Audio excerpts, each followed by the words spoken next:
All right, so in the last video, we discussed the different stages of memory, including encoding, storage, and retrieval. And so now we're going to talk about different memory systems. So there's what's known as sensory memory, short-term memory, and long-term memory. And all of these memory systems can differ in terms of its span. So in other words, how much information it can hold at one time, and its duration. So how long can information be held in that particular memory system? So we're going to go through each of these in turn, but we see here again sensory memory, which some of that information is forwarded on to short-term memory, and then long-term memory. Sensory memory, you'll notice there's some information that is lost, and so information is quickly filtered out at this initial stage. Some of that information, though, is forwarded on to short-term memory. That information, that's basically, think of that as like your conscious awareness. And so, for instance, I'm aware of what I'm saying right now. That information is being held in short-term memory. Importantly, though, there are some temporal limits to how long we can hold information in there, as well as capacity limits. A lot of that information is lost. We can maintain information in short-term memory for a longer amount of time, though, through, like, for instance, through rehearsal. And then finally, short-term memory and long-term memory, we have this bi-directional relationship. And so, for instance, if I were to ask you when your birth date is, so if you were to ask me that, I'd say December 8th. You can retrieve that information from long-term memory and temporarily store it in short-term memory. And it works just the opposite way as well. So whenever you're done with that information, it can then be forwarded on to long-term memory. Okay. So we're going to walk through each of these memory systems here next, starting with sensory memory. Sensory memory, this stores perceptual information for short periods of time. And so again, as I mentioned, at any given moment, we are constantly being bombarded with sensory information, sights, sounds, touches, so on and so forth. So that information is initially stored in what's known as sensory memory, okay? And during this initial memory stage, so we can only hold information for about 1 second, okay? So 1 second, basically, this information is stored in this store, and a lot of it is quickly filtered out. So a lot of that information does not go on to be encoded. It just dissipates, it evaporates into thin air, okay? Some information, though, does go on and is forwarded on to short-term memory, which we eventually become consciously aware of. One classic study to investigate sensory memory and its capacity and time limits was performed by George Sperling in 1960. And so he did an experiment that looked a little like this. And so participants were flashed rows of letters like you see here. And this was done very, very quickly. So for about 1/20th of a second. And participants did one of two things. So they either did what's known as a whole report, in which they try to basically recall all the letters that they had seen during that very, very quick presentation. And performance wasn't great, as you would imagine. But then there were what are known as partial report conditions. And so participants were, again, flashed letter arrays like you see. But importantly, they had earphones on, and they heard either a high, medium, or low pitched sound.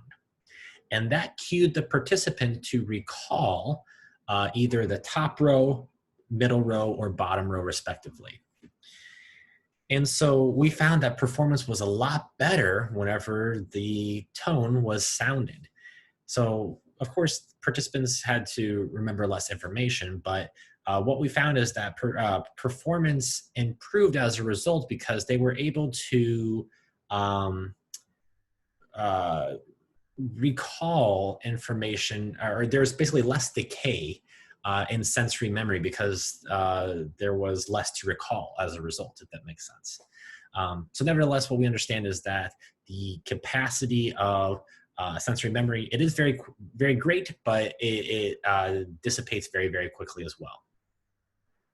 The important information, though, it is forwarded on to short-term memory. Short-term memory, we can retain information for brief periods of time, so estimates include about 5 to 20 seconds. Whenever people say that they have poor short-term memory, generally what they mean is that they actually have bad long-term memory. So we'll get to that here in a minute. But with short-term memory, we understand that in terms of its capacity limits, it can hold about 7 plus or minus 2 units of information. And so units, that's kind of a vague term. Basically, units refer to kind of like independent pieces of information. So for instance, basically a telephone number, that's 7 numbers. That is basically kind of almost at the max of most of our memory spans, right? So not a lot of people can remember more than 7 digits at one given time, okay? So here we see the kind of temporal limitations of short-term memory. So it's not 1 second like short-term memory, but rather it's 5 to 20 seconds. Capacity, though, capacity is much smaller than that of sensory memory, but also we don't show the same amount of decay as before. And I mentioned earlier, again, the role of rehearsal. So we can maintain information in short-term memory for longer than 20 seconds. So we can kind of bypass this restriction if you just engage in rehearsal. So for instance, if you had a telephone number and you just repeated it over and over and over and over again, you can probably maintain that information for minutes, maybe even hours. But if rehearsal is prevented, then 5 to 20 seconds is kind of what we see. So continuing with long-term memory, we can use strategies to maintain information for longer as well, beyond just rehearsal. So for instance, consider, we can use chunking. So this is organizing items into larger units. So for instance, try and remember this letter array here. I'll give you a minute. And I'm going to take it away in 5, 4, 3, 2, 1. So I want you to try and just recall all the letters that you saw, maybe write it down. You can do it mentally as well.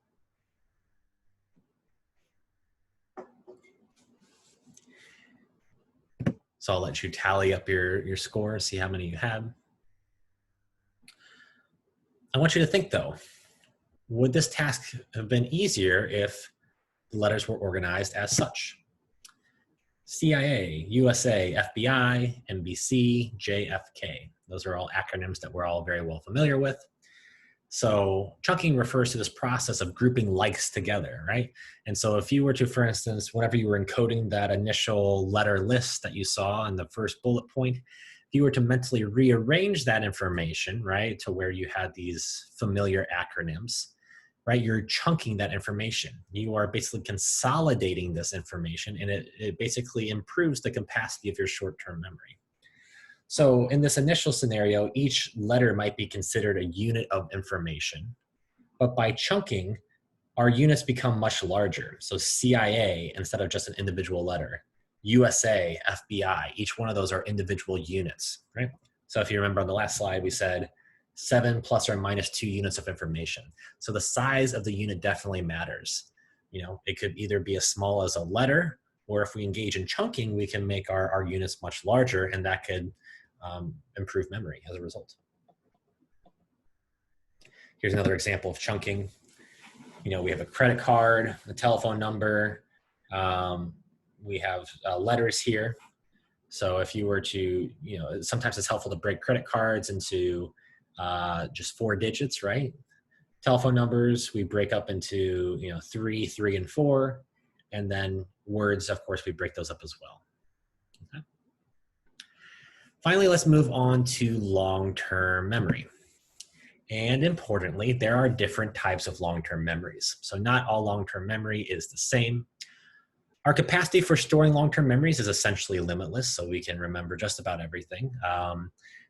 Memory doesn't really come online, though, like long-term memory, until about the age of like 4 or 5. So it requires some level of cognitive sophistication. But nevertheless, we see this general division of long-term memory here. Okay? So we're going to walk through each of these types of memory here. Explicit, though, those are types of memories that are consciously accessible. Implicit, not consciously accessible. So we'll talk about each of these here in turn. Starting with explicit, as I mentioned, memories that are consciously accessible. Semantic memory. Semantic memory refers to knowledge of facts. So when was the Declaration of Independence signed? 1776, right? That is a fact that all of us know. That is stored in semantic memory, okay? This information is stored in a distributed network in the cortex of the brain. But nevertheless, our knowledge of facts and just general world knowledge, knowing that red means go and or red means stop and green means go, right? That's an example as well. So we have a very elaborate knowledge structure that's stored in semantic memory. The other type of explicit memory, otherwise known as declarative memory, is episodic memory. So memory for events or episodes in our life. So if I were to ask you to recollect what you did yesterday, you can probably have this almost experience, this mental experience, as though you're reliving that event once again. And so you might imagine yourself eating breakfast and then going to the park or whatever, right? So episodic memory is also called like mental time travel, because it's as if we can kind of go back in time and experience that particular event again. So importantly, memories can have both semantic and episodic components. So for instance, yesterday, factually, I know that I stayed in the house, right? That is kind of a fact, but also I can like remember the experience of doing that as well, and all the things that I did. I can remember the sights, sounds, and you know, feels, and all the different sensory aspects of my day, right? So let's move on to implicit memory. Implicit, also otherwise known as non-declarative. The reason why it's called declarative and non-declarative, we kind of use these terms. Declarative, those are memories that you can declare or speak aloud. Non-declarative, you cannot consciously report that or declare. So these are memories that are not consciously accessible. So there are 4 types: procedural, priming, conditioning, and habituation. Some of those should sound familiar. We talked about conditioning last chapter. We talked about habituation in the sensation chapter. So 2 of these are new. Procedural memory, that is memory for motor skills and habits. Your ability to ride a bike, drive a car, play piano, or play an instrument. These are types of procedural memories. They are done relatively automatically. Whenever I drive, I don't have to think. I just go on autopilot. I'm sure there are many times in which you drove long distances and you just realized you completely zoned out, right? You don't have to consciously think of these things. These are learned motor commands, again, carried out by kind of more subcortical structures in the brain. Priming, our ability to identify a stimulus more easily after previous exposure. If I see a friend in the hall, and I'm much more likely to realize them or recognize them much quicker if I see them a second time around that same day. Their memory trace was basically activated in my mind, and it was still weakly activated later on that day, making it more likely for me to recognize them at a later point in time. I'm going to actually, I have a slide that's hidden here. I'm actually going to unhide that slide. I'm going to show you priming here in a minute. But before I do, let's move on to the other types of implicit memories. Conditioning, associative learning, right? We talked about classical and operant conditioning last chapter. Habituation, the lessened reactivity to a stimulus across time. That is actually a form of memory, right? So becoming habituated to a car alarm outside your window. You become accustomed to and familiar with that stimulus, and that's really a form of memory. And so that's the reason why you are more at ease with that car alarm. I mean, it might be annoying, but you can kind of tune it out after a while because it's basically this formed memory. Let me go ahead and quickly unmute that slide just to show you an example of priming. So here's another example of priming. Seeing the word rabbit, that unconsciously activates this concept of a rabbit. And then if I were to ask you how to spell rabbit, you're much more likely to spell it H-A-R-E as opposed to H-A-I-R as a result, right? So basically the priming of this particular concept, that of a rabbit, therefore changed to subsequent behavior, okay? So this was a study done by Bauer in 1986. And so again, this is an example of priming, this unconscious influence on a later perception of a stimulus. Okay. That's all I have for you in this video. So the next video, we are going to talk about specific structures in the brain in relation to memory. We're going to do a little bit of bouncing around. We're going to talk about false memories, neuropsychological patients, and then pathological aging, and as finally studying tips. Okay, so stay tuned for that.